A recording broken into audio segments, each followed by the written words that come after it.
Thank you for listening to the Speaking Out on Sex Abuse podcast with hosts Clara and Jimmy Hinton. If you're new to the podcast, please subscribe and share so you will never miss an episode. Android users can find us and subscribe on your Play Music app. Apple users can find us and subscribe on Apple Podcasts. You can find us on Stitcher. You can follow us on Spreaker. And you can find the podcasts on jimmyhinton.org or findingahealingplace.com. Please rate our show, subscribe, and share so that we can spread the word. Let's get into the show. Welcome back to this week's episode of the Speaking Out on Sex Abuse podcast, here with Jimmy Hinton and Jimmy's mom. That's right. Okay. I'm going to start this podcast off on a little bit of a low note, but it's going to get better. So I'm not leaving you in a bad place. This is actually a positive podcast, but I need to start with this because I think it's very informative and it'll make sense as we go along. So, basically, we're asking the question in this podcast: where are the safe churches? And We'll do a little bit of a lead into that, but this is what this podcast is about. First, I'm going to start by talking about just the constant discouragement and burnout among both advocates and abuse survivors. It is really exhausting, and I've felt the weight of this, especially this past week. Things have just kind of been building up, and to be honest, I've been in a really big funk this past week, and not depressed or anything like that, but I'm just burned out. But I think what happens is so much is happening now with abuse, and so many people are speaking out, and the expectation is that change will occur. And when it doesn't, and when you continue to deal with hard hearts, or when you continue to deal with abusive leaders that shut the door, won't listen, it is very kind of depressing. I guess that's a good word. Yeah. Leaves you feeling despondent, alone. Really, who cares? Why are we doing this? The whole thing. So I think that's what you're talking about, Jimmy. Well, and it also leaves a very bad taste in your mouth on a whole bunch of different levels, but one for the church. I think that the biggest thing that survivors start to wonder is, are there any safe churches out there? Right. Are there any decent Christians out there? Any decent Christian leaders out there? Right. Yeah. And even I feel the weight of that. I get to the point where I get really frustrated, and I know that there are good churches out there, so I'm not saying that there aren't, because there are, and that's the whole point of this podcast is we need the good churches to really step forward and let people know that they're good churches, that they're safe churches. But you get to the point where you just see so many horrible things that church leaders do in the name of God, and that they abuse survivors, and they berate them, and they talk down to them, and they spiritually abuse them on top of their physical and sexual abuse. Then they come back and they're verbally assaulted and spiritually abused by the church leaders. And it breaks people on a whole nother level. Yeah. And I think with these larger churches, these more powerful churches that have a really big presence in the world, I'll say that, to see the brokenness come to light, and the evil, and I'll have to call it that, the evil that's with that brokenness has been really disheartening. And people are questioning, because these leaders were loved. They were adored. They were put up on a pedestal because that's what, the average person thought, this is how I want to be. I love my leader. I love that church. And then to see all the spots, the brokenness brought to light is crushing. Yeah. Well, we have a couple things going on, and, there's, I think the end result is the same, but you have two kinds of churches at the opposite end of the spectrum. So you have your celebrity church your celebrity pastor movement with these mega churches, and the pastors actually call themselves celebrity pastors, which is just, it's beyond comprehension for me. Maybe it's because I grew up in small town, rural town, Pennsylvania, right. And you just learn, you learn to just roll your sleeves up and you help your neighbor, like in small towns, you help each other out. There's no room for arrogance and pride and all that stuff. It is a different climate altogether in these large mega churches altogether. Well, it's driven by reputation. Right. It's driven by absolutely money. Yeah. Status. Sure. When I think of some of the bigger churches I've visited in some of our cities like Nashville, Memphis, and around Oklahoma, and you get swept up in that because I'm from small town also, grew up in small town churches. And, you really do get swept up in the bigness and the awe and the kind of excitement of it all. Well, I think, that's the other thing too. Like the idea is to manage image. So image is everything, which is idolatry. Yeah. In the Bible, that's called idolatry. Yes, yeah. It's about maintaining the church's image, maintaining your celebrity pastor's image. And so anytime that there's any kind of scandal, the very first thing that they do is they do damage control. And they try to shut that down. Yeah. They try to squelch the people who are speaking up about it. And you protect your celebrity pastor at all costs. So that ends up being the end goal.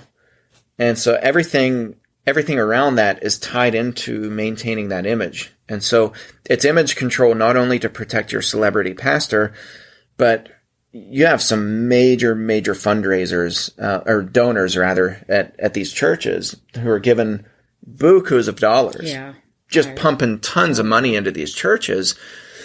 And it's the same with the universities and things like that. I know I could tell you stories all day long of our private Christian universities and cover-ups that, they've had abusive professors. They've had just horrible abuse, and they've covered it up because they don't want their donors to find out. Absolutely. And they don't want to destroy the image of the school. Nope. And so, unfortunately, the stuff gets buried. And that's been for time evermore. Sure. But what they do is, in the celebrity pastor culture, they build a church around that pastor. So your whole culture points to that pastor instead of pointing to Jesus. Right. And the people who are going there don't realize it. So they go in, and all that they know is if they feel crappy throughout the week, they show up to church and they get their cup filled. All these terms that you don't find these terms or concepts in Scripture. I've never read anywhere in the Bible about going and getting your batteries recharged and getting your cup filled and all this stuff. Not that that's bad. Not that it's bad to be encouraged by worshiping with other Christians. Fed that so much that it is our expectation that that's what church worship is. You don't share your deep dark struggles. No, you don't talk about abuse. No, you don't talk about. No. God is good all the time. All the time God is good. And you do the worship and praise and the lifting of your hands and arms, and you're all but singing and dancing in the aisles.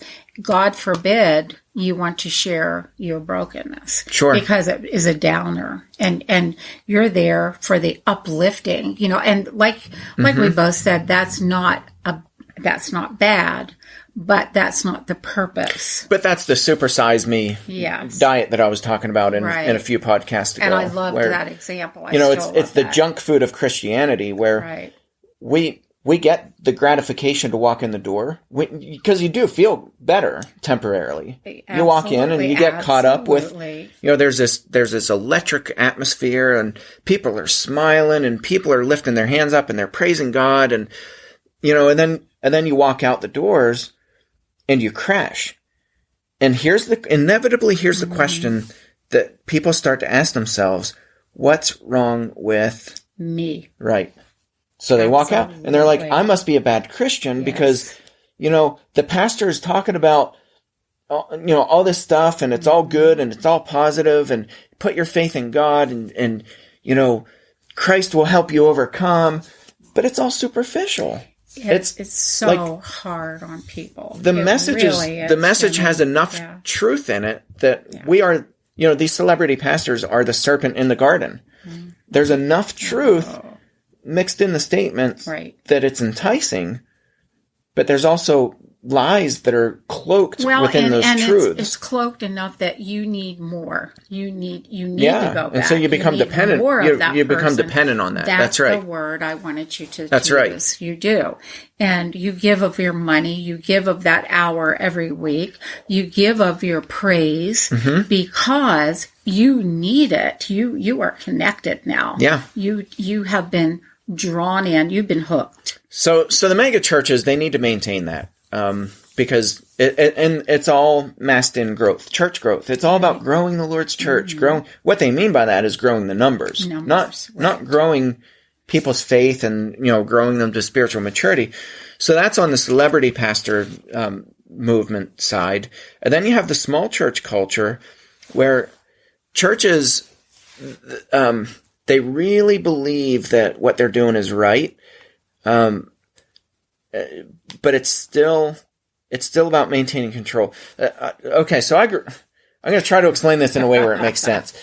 I grew up in small church culture in the Northeast, which is incredibly difficult, and I still preach at a very small church. So I know small church culture well. In small church culture, there's this fear of losing people, not because you have big money backers behind you, but because your church won't exist. Right. You're afraid the whole church won't be. You lose 30 people. You lose a group of 30 core people. Your church is done. You're closing the doors. And so there's a fear of shutting the church down, which is a little bit different than the celebrity church movement, because they already have the big mega church and they have thousands of people there, and they're just worried about image at that point. Well, small churches are image and dollars. Yeah, small churches are less worried about image, and they're more worried about watching anybody walk out the door. So the end goal is the same for both the mega church and the small church. The end goal is to maintain control through authority. So you have this authoritarian leadership where if anybody talks about their struggles, if anybody talks about abuse, if anybody talks about abuse scandals within the church, the end goal is to shut that down. So for the former church, it's to maintain that image. For the latter church, it's so that nobody finds out and walks out the door. And you used the right phrase, I think, earlier in this podcast: damage control. Absolutely, immediately. So what this does, both on the big end and on the small end, for the big church and the small church, it breeds cultish congregations that follow the leaders, and they end up turning against the victims and their families. Yeah. So the victims who do speak out, they start getting attacked by church members because you're disrupting our happy place. You're speaking out about this preacher, and we love and adore him. So I'm going to read a tweet that actually Amy Smith captured a screenshot of this. God bless her heart, she's been speaking out very vocally about High Point Memphis, who's still they're just doubling down on everything. So Andy Savage was removed. I thought that Chris Conley was removed, but that apparently he wasn't, or at least wasn't as quickly as Andy. But anyway, Amy posted something that she had it on good authority that Chris Conley had physically assaulted somebody, got angry with somebody from the church that he's at now and pushed him up against a wall or something like that. Don't quote me on that. Refer to Amy's tweets to get the true story. I'm glad you clarified that. Because I can't remember exactly how she framed it. But anyway, Amy took this screenshot of somebody who's on High Point Memphis's Twitter account defending Chris Conley and Andy Savage. Now, Andy Savage is the one who abused Jules Woodson. Right. And when Jules spoke up, he completely minimized it. He got the standing ovation. So anyway, this church member from High Point Memphis says this: in reference to Amy Smith. I wish people would leave these two wonderful pastors alone. That's Chris Conley and Andy Savage. I love them both and wish they were still at High Point, especially Andy. He's the best pastor I've ever heard. The church is not the same without them. I don't attend as much since they left because no one who has preached has ever reached or touched my soul like they did. I know the church did what they had to do, I guess, but it's a tragedy for me. Right. This is what this breeds. It's this, don't you dare speak out against Andy. Never mind what they did, or in her words, what the church had to do, I guess. Mm-hmm. The church did what it had to do, but don't you dare say a bad word against Chris Conley, who physically and verbally assaults people. Don't you dare say a word against Andy Savage, who, and by the way, Jules Woodson is not the only person to come forward to say that they were sexually assaulted by him. But this is what it breeds. This mentality of maintaining the image, maintaining control. You get people hooked on the pastor and make him the focal point of your whole service. Well, sadly, that in most churches, Jimmy, the pastor is the focal point. Oh, I know. I didn't share this with you, and I'm not going to use the name of the person. I'll tell you after the podcast. But I had last week a conversation with someone and said, I haven't been back to Somerset Church since John has been in prison. Said he was my pastor. He's the only one that could pray with me.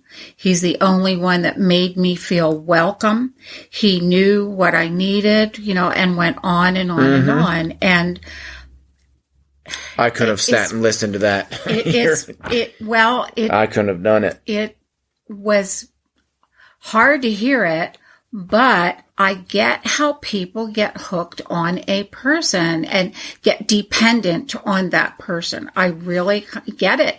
And the ones in leadership know. They know how to do that. Oh, absolutely. Yeah, they know that's what people want. It's not take the focus off of Jesus. Mm-hmm. Take that focus off and put it on me, what I'm giving you, what I'm doing for you. And it changes the whole dynamics of worship. Do you know, I've had quite a few people in recent years tell me if I ever stepped down from preaching, they would leave the church. And you know what my answer to them is? First of all, please don't. Yeah. Second of all, absolutely. Thank you for telling me that, because you just indicated that we're not a healthy church. Mm-hmm. We're not in a healthy place. And I'm glad you're explaining this, because a lot of people don't understand it. Yeah. If people are telling me that, if people are telling me that they're there because of me, that's a sign of unhealth within the church. That's not a healthy church. We're to be in love with Jesus. We're to be in love with the message of Jesus. We're to be in love with he is. That's our bride. We are married. Yeah. But it's so distorted. We get caught up in, well, he treats me so good, or when I walk through the doors, I know I'm welcome there because of Pastor so-and-so. Well, I addressed that. Like, that's something I went immediately to my elders and I told them. Rare, and I told them, I was like, okay, I'm not going to say who it is, because it doesn't matter. But there are people saying that if I ever leave, they're going to leave too. That means somewhere there's not trust with other leadership, or there's too much focus on me and not enough focus on somewhere. There's a disconnect. And we need to correct it. And that's so important, Jimmy. People should never leave because your preacher leaves. Right. Just for that reason. And in light of what all you're talking about here, that's why there's such protection.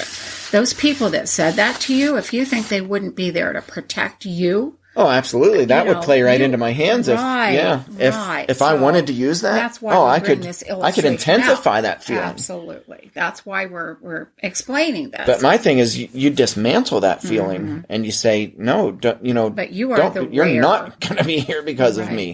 That is not why you're here. Right. So, okay, I do want to get into this. I'll just briefly say there's going to be a story that's going to be published within the next couple days.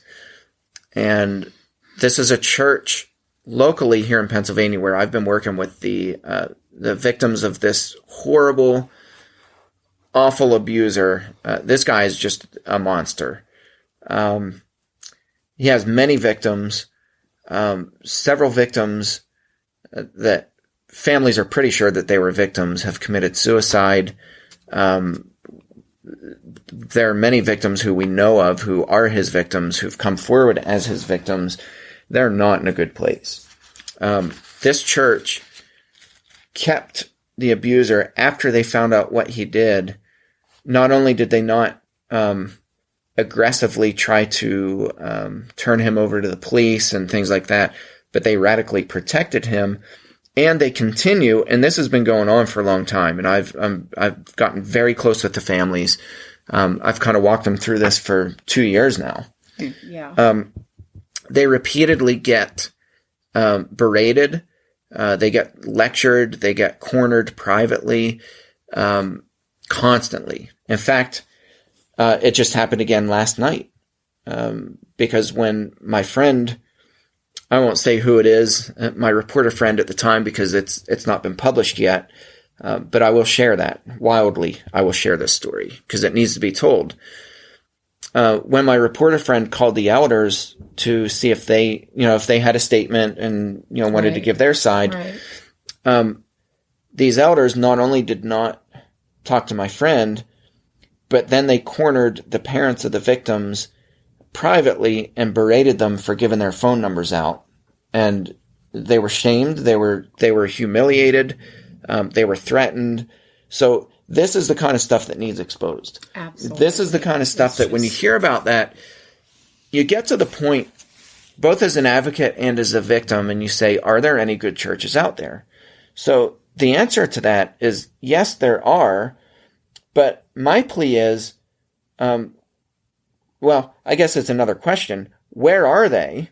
And why aren't they publicly speaking up? The good churches, the safe churches. Right. Why aren't they writing blogs and standing on a platform? And maybe part of that is they feel like that's arrogant, that, nobody wants to go out and be like, hey, I'm a safe person. Jimmy, and I think part of it is the human factor of fear, feeling that if we say this and we put ourselves out there, God forbid, we have, with all the stories and revelations going around now, we don't know what we have in this congregation. I think there's a lot of questions going on, but there are those churches, there are those groups who are doing good. They're visiting the sick. They're out helping the disabled. They are tending to the needs of people. They are praying with people. They are doing all of that, and we need to hear about it.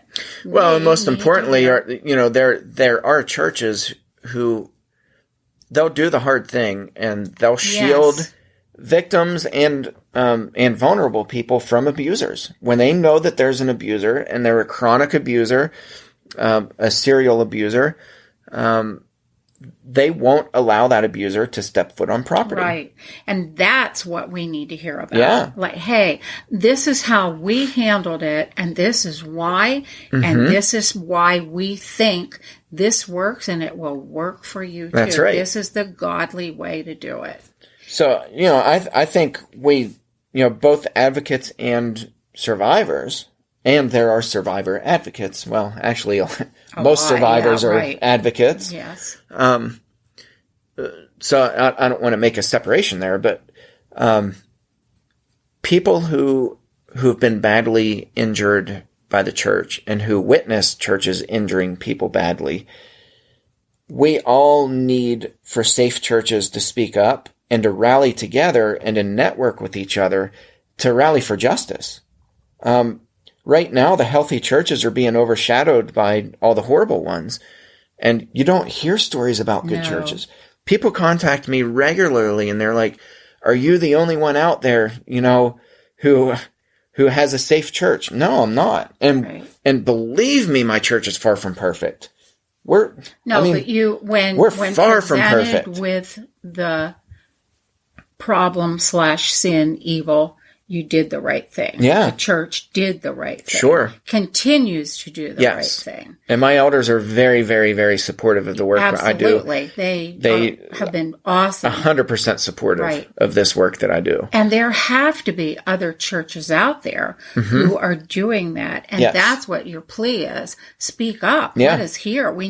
That's an encouragement right there. That a much needed encouragement. Yes. So, survivors need to know that there are safe churches out there, but not only that they're out there, they need to know which ones they are. Yes. They need to know who they are. Right. We talk about this registry for, the Southern Baptist Church. That's one of the things that's on the table right now. And I think it's a good idea to create a registry of names of people who are credibly accused or convicted of sexual crimes against children, against minors, to create that database. And basically it's letting people know, if you're a church who brings this person in and supports this person, you're an unsafe church. Really good idea. Right. I think it has to be done. At the same time, there ought to be a registry of safe churches where they say, yes, there are bad churches, but we don't want to close the door on all the churches and say, because I actually believe in the church. I actually, I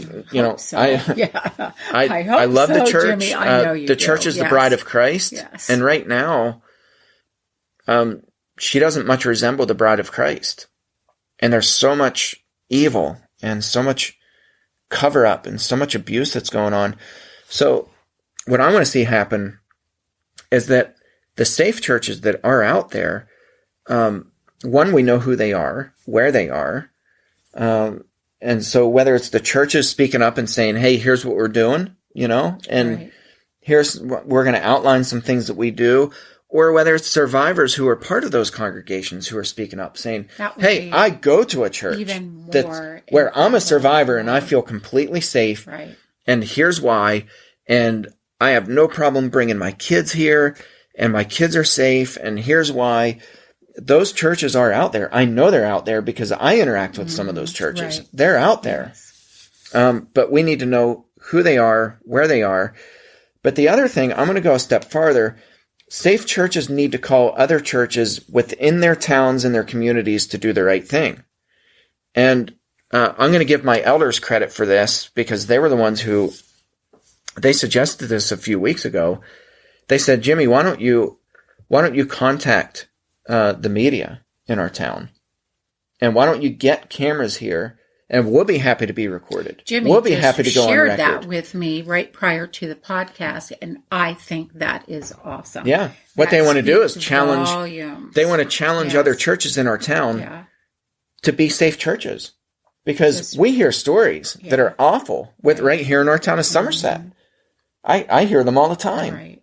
Yeah, and we need to challenge other churches in our community to step up and to do the right thing. And we need to do it publicly. We need to do it with our faces on camera. We're not hiding behind letters and emails and things like that. I want to step out, and I agree with my elders. We need to step out and we need to publicly challenge other churches in our community to be doing the right thing, to create safe churches, and not to be a church where you're all about numbers and growth and things like that, but you're about protecting the vulnerable and the innocent. There you go. I don't want people to get the wrong idea and say, well, wow, you're calling the media, you want to put the spotlight on you. No, that's not the purpose at all. And I also think how wonderful it would be to be joined together in prayer with these safe churches. Yeah. Right? How powerful, because it does get discouraging. How powerful that would be. I believe so strongly in prayer and the power of prayer. And I think a lot of the changes that we see are due to good faithful people praying, asking God for help. Think of how much more wonderful, I guess is the word I would use, if these safe churches were praying together also, working and praying together to spread that safety across this land. I just get excited about that idea. Yeah. No, I think we need to be doing it. I don't think we need to. We need to be doing it. I'll say love emphatically, the idea with starting we have to be locally, doing it. Jimmy, with the church right here. You have the backing of the elders. How beautiful is that? We have the backing of the court too. I mean, yeah. like so I network with all the advocacy groups in both Somerset and Cambria counties.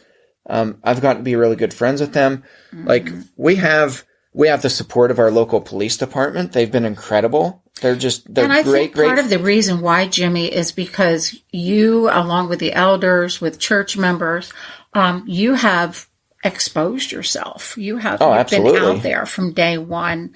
You had nothing to hide. No. You've been out there. You sought help from people. You have linked arms and hearts with these people. Mm-hmm. They know you, in other words, and you know them. Yeah. And there is a trust there, a common level. And a friendship. And we've developed, close friends. Right. I just had a meeting last week in a senator's office.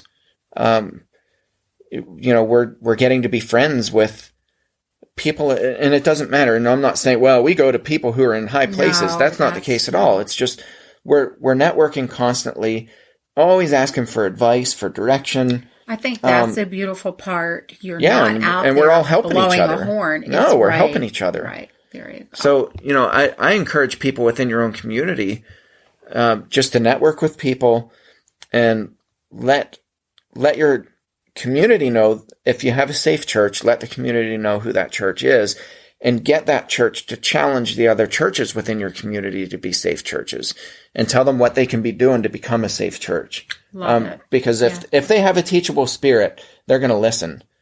Some will, some won't. Wow. That's just the nature of life.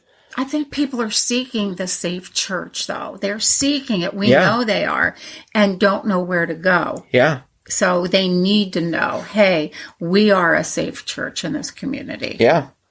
Well, we'll leave you with a truth bomb today. So our truth bomb is, if you are a safe church or are a survivor at a safe church, start telling people. Announce it with fervor so that we know, 1, that they exist, and 2, who they are. Thank you for joining us for this week's episode of the Speaking Out on Sex Abuse podcast, and we'll catch you next round. Thanks again for listening to today's episode of the Speaking Out on Sex Abuse podcast. If you found it helpful, please follow on Spreaker, subscribe on Google Play Music, Apple Podcasts, or Stitcher. Share with your friends and tell the world. Join us in speaking out on sex abuse so we can change the tides and prevent abuse.